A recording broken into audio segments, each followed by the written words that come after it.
सुखा सद्धम्मदेशना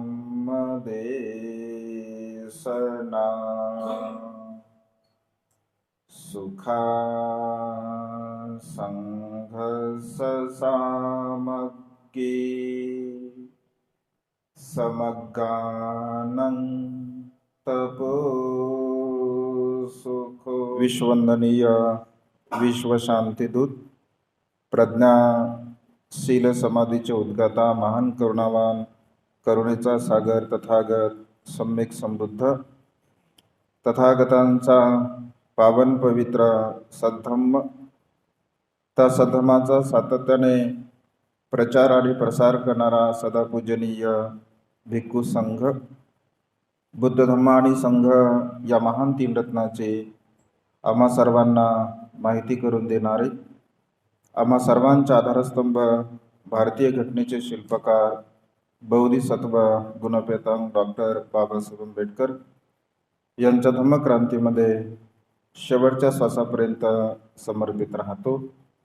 आज या वर्षावासाच्या पवित्र अशा कालखंडामध्ये पद्मपाणी बुद्ध विहारामध्ये पूजनीय भिक्खू ज्ञानरक्षीजी स्थविर यांच्या वर्षावासाच्या निमित्ताने आगंतुक रूपाने उपस्थित असणारे पूजनीय भिक्खू करुणानंदजी स्थविर दी ग्रेट हॅपीनेस या यूट्यूब चॅनलचे संचालक, पूजनीय भिक्खू एन धम्मानंदजी सर्च रिसर्च या यूट्यूब चॅनलचे संचालक व सर्व पद्मपाणी बुद्ध विहार वाळूज परिसरातील सर्व श्रद्धासंपन्न उपासक उपासिका व सातत्याने प्युरिटी ऑफ माइंड या यूट्यूब चॅनलच्या द्वारा धम्मदेशना श्रवण करणारे सर्व श्रद्धासंपन्न उपासक उपासिका, आपणा सर्वांच्या प्रती अनंत अनंत मंगलकामना मंगलमैत्री भावना व्यक्त करतो व आपणा सर्वांच्या हितासाठी सुखासाठी आणि कल्याणासाठी भगवंताच्या एका छोटेखानी उपदेशाला प्रारंभ करतो। आज या पद्मपाणी बुद्ध विहारामध्ये खरं तर या परिसरामध्ये आम्ही पहिल्यांदा आलो। पूजनीय करुणानंदजी स्थविर आणि पूजनीय ज्ञानरक्षीजी स्थविर यांनी सातत्याने आपल्या या विहारामध्ये धम्मदेशना केल्या, पण त्यांचा वर्षावासा आहे। खरं तर पण त्यांना सोडण्यासाठी आम्ही आलो होतो। आपल्या उपासक उपासकांच्या विनंतीला मान देऊन येताना आम्हाला अतिशय आनंद झाला। अत्यंत सुंदर असं बुद्ध विहार आपण निर्माण केलं। आतमध्ये प्रवेश केला तर आणखी प्रसन्नता वाटली, आणखी आनंद वाटला। ही जी प्रसन्नता आहे, हा जो आनंद आहे, हा सदा सर्व काळ आपल्या जीवनामध्ये निर्माण झाला पाहिजे। सदा सर्व काळ आपलं जीवन अत्यंत सुखपूर्वक आपण जगण्याचा प्रयत्न केला पाहिजे। भगवंताचा सद्धम्म मानवी मनाला परिशुद्ध करण्यासाठी, निर्मळ करण्यासाठी आहे। मनुष्याच्या चित्तामध्ये उत्पन्न होणारा राग असेल, द्वेष असेल, लोभ असेल, मोह, मीपणा, अहंपणा, गर्व, ईर्ष्या या सर्व प्रकारच्या विकाराला नष्ट करण्यासाठी तथागतांचा धम्म हा सहाय्यक ठरत असतो। वेगवेगळ्या अंगाने भगवंताने असंख्य उपदेश दिलेले आहेत। प्रसंगाला अनुरूप भगवंत उपदेश देत असत। कधी कधी मनुष्यांना समजण्यासाठी भगवंत उपमा देत असत, दृष्टांत देत असत। मनुष्याचा स्वभाव हा वेगवेगळ्या प्रकारचा आहे आणि वेगवेगळ्या प्रकारच्या स्वभावाला अनुसरून मनुष्यांचे कर्म असतात, मनुष्यांचं आचरण असतं, मनुष्याचं जीवन जगण्याची पद्धती असते। आणि जशा प्रकारचं जीवन जगण्याची पद्धती असेल तशा प्रकारचं कर्म मनुष्य काया वाचा मनाने करत असतो आणि जशा प्रकारचं कर्म असेल तशा प्रकारचं सुख मनुष्याला प्राप्त होत असते। भगवंत असे म्हणतात की या सृष्टीमध्ये 4 प्रकारच्या प्रवृत्तीचे मनुष्य जीवन जगत असतात।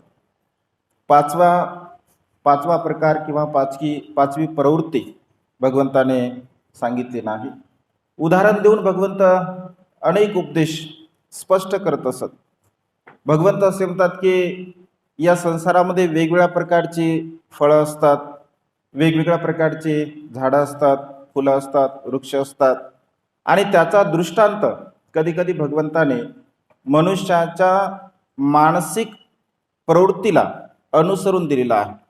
जसं आंब्याचं उदाहरण देत असताना भगवंत असे म्हणतात की भिक्षूंनो, या संसारामध्ये 4 प्रकारचे आंबे आपल्याला पाहायला मिळत असतात. जसं मनुष्यांच्या प्रवृत्तीच्या संदर्भामध्ये भगवंताने हे उदाहरण दिलं आहे. श्रेष्ठ मनुष्य कोण, प्रज्ञावान मनुष्य कोण, सुखी मनुष्य कोण, ही व्याख्या करत असताना भगवंताने या संदर्भामध्ये हा दृष्टांत दिलेला आहे. भगवंत असे म्हणतात की जसं निसर्गामध्ये आंबे आपण पाहतो तर 4 प्रकारचे आंबे आपल्याला पाहायला मिळत असतात. पहिल्या प्रकारचा आंबा जेव्हा आपण पाहतो झाडाला, तर तो आंबा वरून आपल्याला म्हणजे वरती जेव्हा आपण त्यांना बघतो तर तो अत्यंत पिवळा दिसतो, म्हणजे पिकल्यासारखा आपल्याला तो आंबा भासत असतो. पिकल्यासारखा आंबा जरी आपल्याला तो भासत असेल तरी सुद्धा जेव्हा आपण त्याला तोडतो, जेव्हा त्याला आपण कापल्यानंतर तो आंबा मात्र पिकलेला निघत नाही, तो आंबा कच्चा असतो. हा एक प्रकारचा आंबा आपण पाहत असतो. कधी कधी आपण बघतो की वरून आंबा दिसताना म्हणजे हिरवा दिसतो. कधी कधी पाहतो आपण मार्केटला सुद्धा तसे आंबे आपल्याला पाहायला मिळतात. कधी कधी वरून आंबा हिरवा दिसतो परंतु आतमध्ये मात्र तो पूर्णतः पिकलेला असतो, रसभरीत असतो. कधी कधी आपण आंबा बघतो तर तो हिरवा दिसत असतो, म्हणजे वरूनही हिरवा दिसतो आणि आतमध्ये सुद्धा तो हिरवाच असतो. चौथ्या प्रकारचा आंबा भगवंत असे म्हणतात की तो आंबा वरून सुद्धा अत्यंत पिकल्यासारखा दिसतो आणि आतमध्ये सुद्धा तो अत्यंत रसभरीत असतो, गोड असतो. हे 4 प्रकारचे आंबे या निसर्गामध्ये आपल्याला पाहायला मिळतात असं भगवंतांनी म्हटलं आहे. ही 4 प्रकारची आंबे जसे निसर्गामध्ये आपल्याला पाहायला मिळतात, अगदी तशाच प्रकारे मनुष्याच्या मानसिक ज्या प्रवृत्ती आहे, भगवंत असे म्हणतात की काही काही मनुष्य जीवन जगत असताना बाह्य स्वरूपामध्ये आपल्याला असं वाटतं की अत्यंत सिलवान मनुष्य आहे, अत्यंत त्यागी मनुष्य आहे, म्हणजे बाह्य आचरणावरून तो तशा प्रकारचा मनुष्य आपल्याला दिसत असतो. परंतु स्वभावता तो मनुष्य सिलवान नसतो, गुणवान नसतो, दान पुण्य कर्म करणार नसतो, प्रज्ञेचा अभ्यास करणार नसतो, आणि त्यामुळे बाह्य स्वरूपाने त्याचं आचरण जरी तशा प्रकारचं दिसत असेल तरी तो मनुष्य मात्र आंतरिक दृष्टिकोनातून किंवा मानसिक प्रवृत्तीच्या आधारे तशा प्रकारचं कुशल कर्म पुण्यकर्म करणारा नसतो. हा एक प्रकारचा संसारामध्ये मनुष्य आपल्याला पाहायला मिळतो. कधी कधी काही काही मनुष्य बाह्य स्वरूपाने दिसत असताना अत्यंत साधे असतात, म्हणजे कुठल्या प्रकारचा बडाजाव नसतो, मीपणा नसतो, अहंपणा नसतो, गर्व नसतो, अत्यंत साधेपणाने म्हणजे जीवन जगत असतात.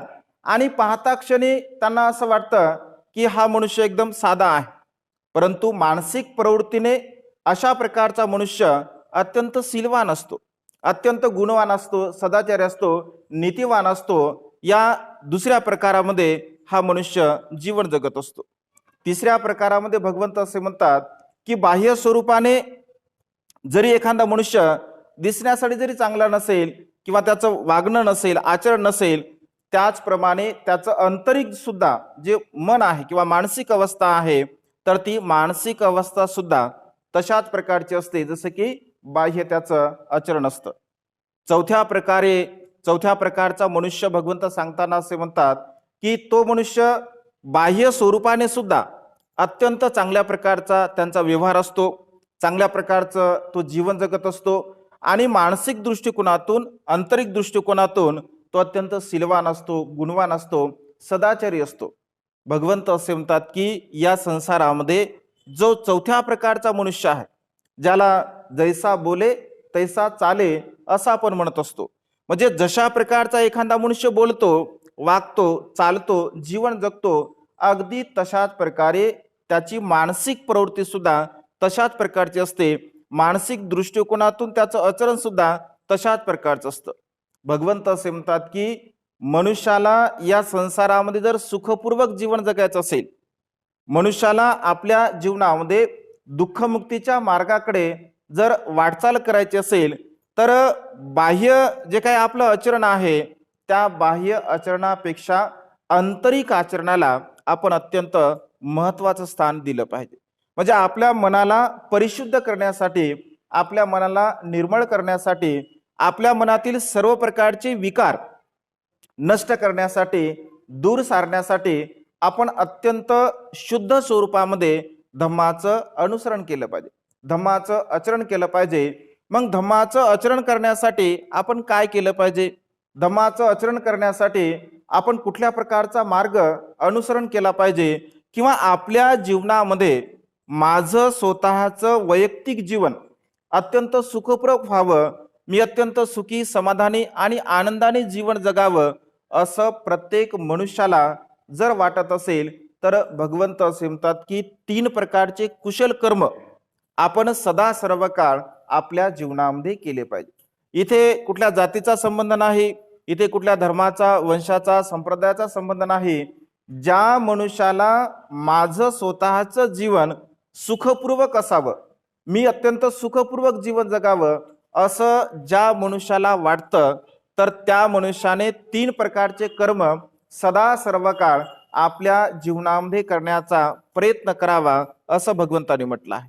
पहिल्या प्रकारचं कर्म सांगताना भगवंत असे म्हणतात की आपण सदा सर्व काळ दान कर्म केलं पाहिजे. सदा सर्व काळ आपण दान कर्म हा जो भाव आहे, हा भाव आपल्या चित्तामध्ये निर्माण केला पाहिजे. तर कधी कधी मनुष्यांच्या चित्तामध्ये असा एक भाव सुद्धा उत्पन्न होतो की, किंवा अलीकडच्या काळामध्ये जी दानाची व्याख्या केली जाते, तर दान म्हणजे असं कधी कधी मनुष्याला वाटतं की दान म्हणजे पैसे. परंतु ही आपण आपल्या मनाने निर्माण केलेली व्याख्या आहे. दान म्हणजे पैसे नव्हे, दान म्हणजे अत्यंत क्षुल्लक अशा प्रकारची ही व्याख्या आहे. दानामध्ये सर्वश्रेष्ठ दानाची व्याख्या करत असताना भगवंत असे म्हणतात, सब्ब दानं धम्म दानं जिनाते. धम्मदानासारखं या जगामध्ये कुठल्याही प्रकारचं श्रेष्ठ दान नाही आहे. जे की भिक्खू संघ सतत धम्म प्रचार आणि प्रसार करण्याच्या दृष्टिकोनातून धम्माचं दान करत असतो.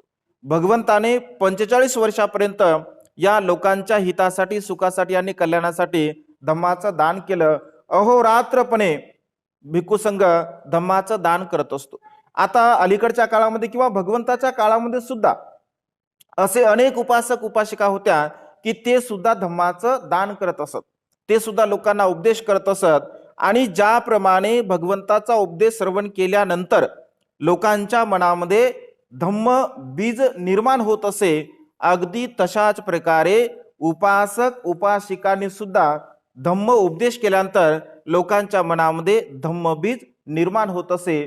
उदाहरण म्हणून खुजुत्तरा नावाच्या दासीचं आपण पाहू शकतो. खुजुत्तरा नावाची दासी ही धम्म उपदेश करण्यामध्ये उपासक उपासिकांना तिला अग्रस्थान भगवंताने दिलं होतं. वर्तमान काळामध्ये सुद्धा काही उपासक उपासिका ज्ञानी आहेत, अभ्यासू आहेत, ते सुद्धा धम्माचं दान आपल्या परीने उपासक उपासिकांना करत असतात. तर धम्मदान हे सर्वश्रेष्ठ आहे असं भगवंताने म्हटलं आहे. सातत्याने आपण धम्मदान सुद्धा दिलं पाहिजे. सातत्याने आपण अमिषदान दिलं पाहिजे. अमिषदान म्हणजे वेगवेगळ्या प्रकारच्या वस्तू स्वरूपामध्ये जे आपण दान करत असतो. आणि आपण अभयदान सुद्धा म्हणजे दुसऱ्याला जीवदान देण्याचा सुद्धा आपण प्रयत्न केला पाहिजे. अभयदान, धम्मदान आणि अमिषदान हे 3 प्रकारचे दानाचे प्रकार भगवंताने सांगितले. मग दान का द्यावं, दान कशासाठी द्यावं, तर भगवंत असे म्हणतात की दान हा भाव म्हणजे ज्याला त्याग असं म्हटलं आहे. दान म्हणजे त्याग, दानाला भगवंताने त्याग असं म्हटलं आहे. मग कुठल्याही प्रकारचा त्याग असू शकतो. एक ग्लासभर पाणी देण्याचा त्याग असू शकतो, विहारामध्ये 1 तासभर देण्याचा त्याग असू शकतो, गरीबाला काही आपण मदत केली त्याचा त्याग असू शकतो, भुकेलेला आपण अन्न दिलं त्याचा त्याग असू शकतो, आजारी माणसाला आपण औषध दिली त्याचा त्याग असू शकतो. म्हणजे वेगवेगळ्या प्रकारचा त्याग या संसारामध्ये आपण करत असतो. कारण त्याग करणे हा सर्वसामान्य व्यक्तींचा गुण नव्हे, तर त्याग करणे हा बोधिसत्वाचा गुण आहे. एका बोधिसत्वाला बुद्धत्वाची अवस्था प्राप्त करण्यासाठी त्यागाची भावना अर्थात दान पारमिता पूर्ण करावी लागते. जोपर्यंत एक बोधिसत्व बुद्धत्वाची अवस्था प्राप्त करण्यासाठी दान पारमिता पूर्ण करत नाही, तोपर्यंत तो बोधिसत्व बुद्धत्वाच्या अवस्थेला कधी प्राप्त होऊ शकत नाही. ही दान पारमिता, ही त्यागाची पारमिता त्या बोधिसत्वाला 37 बोधी पाक्ष धम्माचं आचरण करण्यासाठी सहाय्यक ठरत असते. ही दान पारमिता, ही त्याग पारमिता बोधिसत्वाच्या चित्तामध्ये 37 बोधी पाक्ष धम्माचं आपण कसं आचरण करावं, कसं अनुसरण करावं, अशा प्रकारची भावना निर्माण करण्यासाठी सहाय्यक ठरत असते. आणि त्यामुळे हा बोधिसत्वाचा सद्गुण आपण सदा सर्व काळ आपल्या मनामध्ये निर्माण करण्याचा प्रयत्न केला पाहिजे. जसं आपण नित्यनेमाने अत्यंत सुंदर अशा प्रकारे बुद्धाची पूजा करता, 2-3 उपासक मिळून हे कुशल कर्म, हे पुण्यकर्म करता.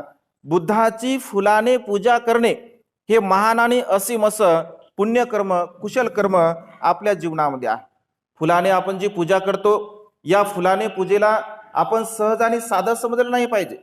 ही फुलाने जेव्हा आपण पूजा करतो, ही फुलाने पूजा करत असताना आपल्या जीवनामध्ये महान पुण्याचा संचय आपण करत असतो.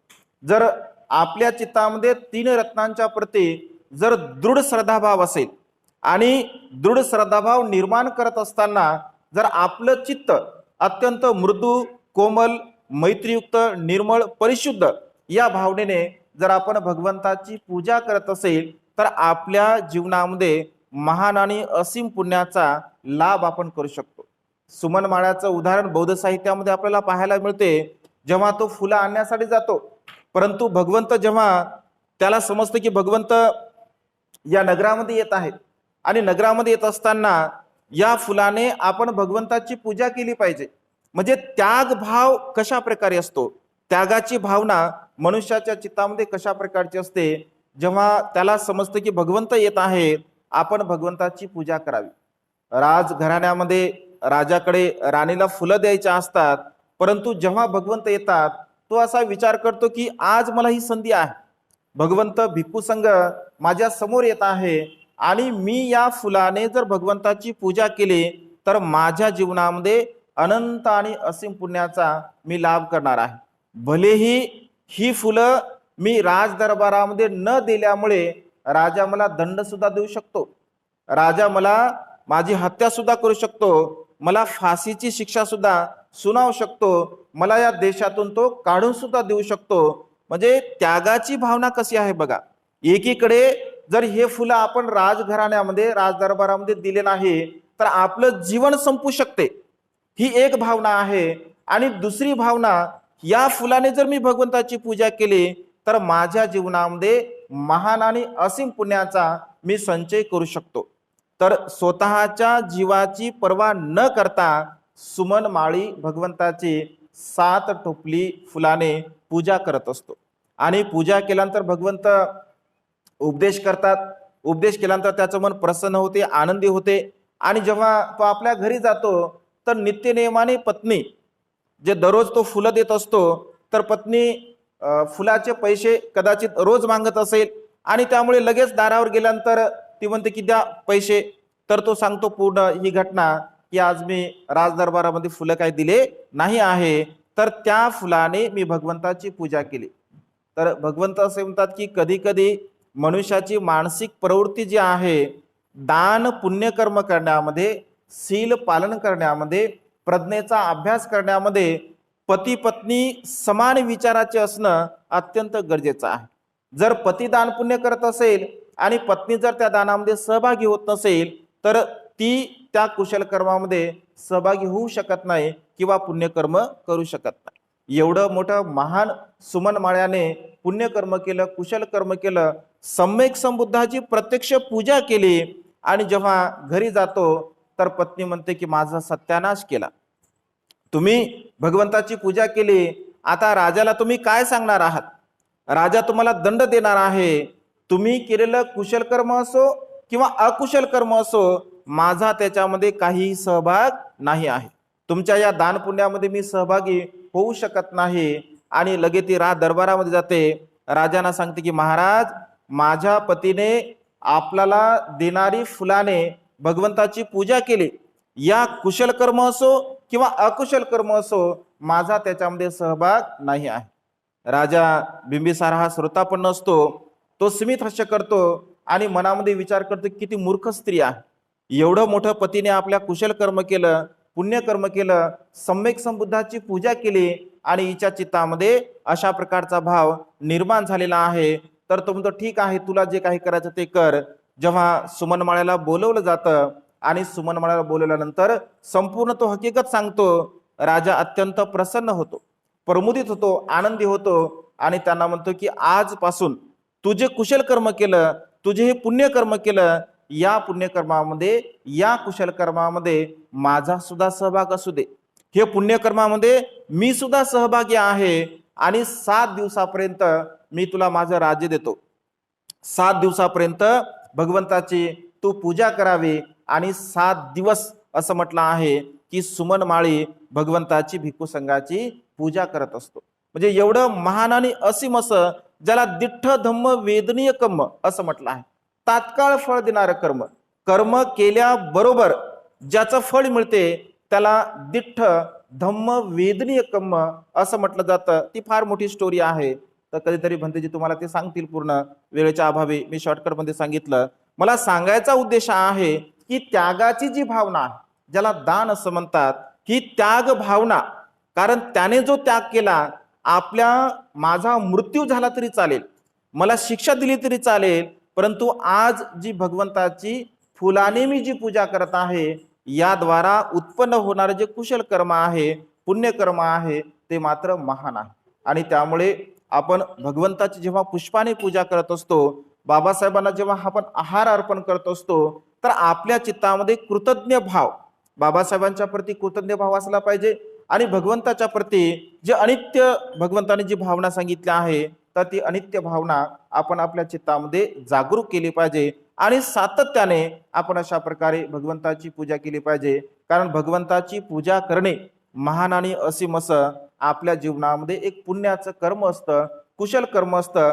आणि त्यामुळे ज्यांना असं वाटतं की माझं जीवन अत्यंत सुखपूर्वक जावं, तर त्यांनी दान भावना म्हणजे त्यागाची भावना आपल्या मनामध्ये निर्माण केली पाहिजे. दुसरं अत्यंत कुशल कर्म आहे, त्याला सील असं म्हटलं आहे. सीलाशिवाय संसारामध्ये सुख नाही आहे. सील जर नसेल तर सुखाची अपेक्षा मनुष्याने करू नये. जो सीलवान आहे, जो सदाचारी आहे, जो कायेद्वारा, वाचेद्वारा आणि मनाद्वारा कुशल कर्म करतो, पुण्य कर्म करतो, केवळ तोच मनुष्य सुखाला प्राप्त होऊ शकतो. एखादा मनुष्य असं म्हणेल की मी दान पुण्य खूप करतो परंतु शिलाचं पालन करत नाही, तर त्याने सुखाची अपेक्षा करू नये किंवा त्याला सुख प्राप्त सुद्धा होऊ शकत नाही. काही काळापुरतं किंवा काही क्षणापुरतं दान कर्म केल्यामुळे त्याला सुख मिळूही शकतं, परंतु कायमस्वरूपी सुखाचा तो अधिकारी बनू शकत नाही. सील हा मानवी जीवनाच्या सुखाचा पाया आहे असं भगवंतांनी म्हटलं आहे. संपूर्ण कुशल धम्म जर तुम्हाला अंगीकृत करायचे असतील किंवा त्याचं आचरण करायचं असेल, तर सील पाया आपला अत्यंत मजबूत असला पाहिजे. सील आपलं अत्यंत परिपक्व असलं पाहिजे. सील जर परिपक्व असेल, सीलाचा पाया जर मजबूत असेल, तर समोरील जे काही 37 बोधिपाक्ष धम्माची जी बिल्डिंग आहे, ती बिल्डिंग आपण चांगल्या प्रकारची निर्माण करू शकतो. अन्यथा ज्याचा सील पाया म्हणजे ढासळलेला आहे किंवा कमकुवत आहे, त्याने सुखाची अपेक्षा कधीही करू नये किंवा त्याला सुख कधी त्याच्या जीवनामध्ये प्राप्त होऊ शकत नाही. आणि त्यामुळे दुसरं कर्म, सील कर्म आपल्या जीवनामध्ये अत्यंत महत्वपूर्ण आहे. सातत्याने तुम्ही पंचशील ग्रहण करता आणि उपोषण दिनाच्या दिनी तुम्ही उपोषण शिलाचं पालन करत असता. सातत्याने 4 उपोषण आपण आपल्या जीवनामध्ये केलेच पाहिजे. पौर्णिमा असेल, अमावस्या असेल आणि अष्टमी असेल. एरवी आपण पंचशिलेचं सुद्धा अत्यंत काटेकोरपणे पालन केलं पाहिजे. शिलाचं पालन कसं केलं पाहिजे उदाहरण देतात भगवंत, उपमा देतात. ज्याप्रमाणे एक अंध व्यक्ती असावा, एका व्यक्तीला केवळ एक डोळा असावा, त्याचा एक डोळा निकामी व्हावा, नष्ट व्हावा. एक डोळा असणारा व्यक्ती त्या डोळ्याची किती निगा राखेल, किती काळजी करेल, कारण तो असा विचार करेल की मला फक्त एक डोळा आहे, माझा एक डोळा निकामी झालेला आहे, आणि त्या डोळ्याची तो अत्यंत चांगल्या प्रकारची काळजी घेत असेल की तो डोळा कधीही खराब होऊ नये, त्याला इजा होऊ नये, अगदी तशा प्रकारे आपण शीलाचं पालन केलं पाहिजे. एक पाय नसणारा व्यक्ती जसा आपल्या एका असणाऱ्या पायाची काळजी घेतो, एक हात नसणारा व्यक्ती जसा एका हाताची काळजी घेतो, एक कान नसणारा व्यक्ती एका कानाची जशी काळजी घेतो, म्हणजे आपल्या 6 इंद्रियाच्या द्वारा आपलं एक एक इंद्रिय 5 इंद्रियाचं जर नसेल आणि एक एक इंद्रिय जर त्या मनुष्याला असेल तर त्या एका इंद्रियाची जशा प्रकारे तो काळजी करतो तशाच प्रकारे शीलाची काळजी, शीलाचं आचरण आपण आपल्या जीवनामध्ये करण्याचा प्रयत्न केला पाहिजे. कारण शीलाशिवाय सुख नाही आहे, शील हा सुखाचा पाया आहे. आणि त्यामुळे सातत्याने आपण शील पालन आपल्या जीवनामध्ये केलं पाहिजे. आणि तिसरं कर्म आहे प्रज्ञेचा अभ्यास.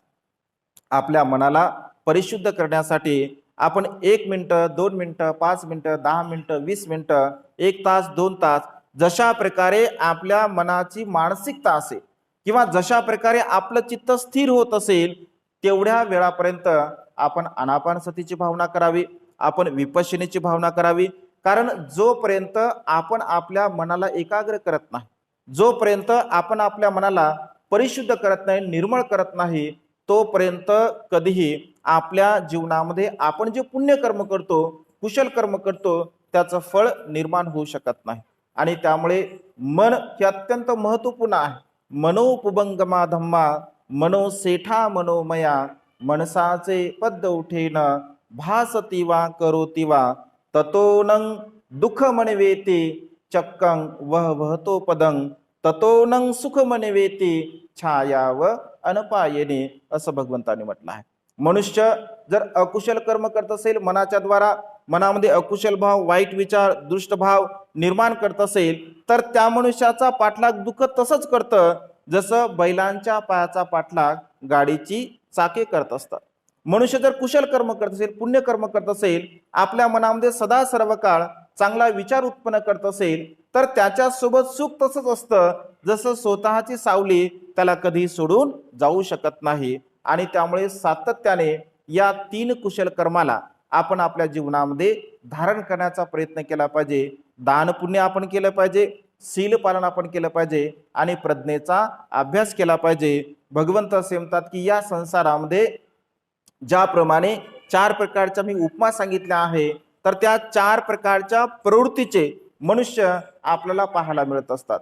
परंतु जो चौथा प्रकार आहे बाह्य स्वरूपामध्ये सुद्धा अत्यंत चांगल्या प्रकारचा असतो आणि आंतरिक दृष्टिकोन सुद्धा अत्यंत चांगल्या प्रकारचा असतो, तर त्या व्यक्तीला प्रज्ञावान व्यक्ती म्हटलं भगवंताने, त्याला बुद्धिवान म्हटलं, त्या मनुष्याला सुखी मनुष्य भगवंताने म्हटलं आहे. आणि त्यामुळे सातत्याने आपण 3 रत्नांच्या प्रती अत्यंत दृढ श्रद्धाभाव आपल्या चित्तामध्ये आहे. अधिक त्या श्रद्धेला आपण वाढवण्याचा प्रयत्न केला पाहिजे. अधिक ती श्रद्धा आपण वृद्धिगत केली पाहिजे. आणि जोपर्यंत आपलं जीवन पूर्णतः दुःखमुक्तीच्या मार्गाकडे वाटचाल करत नाही तोपर्यंत सातत्याने हे कुशल कर्म, हे पुण्यकर्म आपण करण्याचा प्रयत्न केला पाहिजे. आज या मंगलमय प्रसंगी, या वर्षावासाच्या पवित्र अशा कालखंडामध्ये आपणा सर्वांना थोड्या वेळापर्यंत धम्मदेशना देण्याची एक सुवर्ण संधी प्राप्त झाली. भिक्खू संघाच्या प्रती मी कृतज्ञ भाव व्यक्त करतो व आपण सर्वांनी शांत चित्ताने ही धम्मदेशना श्रवण केली. आपणा सर्वांच्या प्रती मंगलमैत्रीची भावना व्यक्त करतो. आपणा सर्वांना आयुष्य वर्ण सुखाने बल प्राप्त हो. आपणा सर्वांच्या इच्छित आणि पार्चित मनोकामना ढगातून मुक्त झालेल्या शीतल चंद्रामाप्रमाणे पूर्णत्वात जाओ, अशा प्रकारची मंगलमय आणि उदात कामना वेळेच्या अभावी व्यक्त करून ही धम्मदेशना संपन्न करतो. सर्वांचं मंगल हो, सर्वांचं कल्याण हो, सर्वांना दीर्घायुष्य लाभ.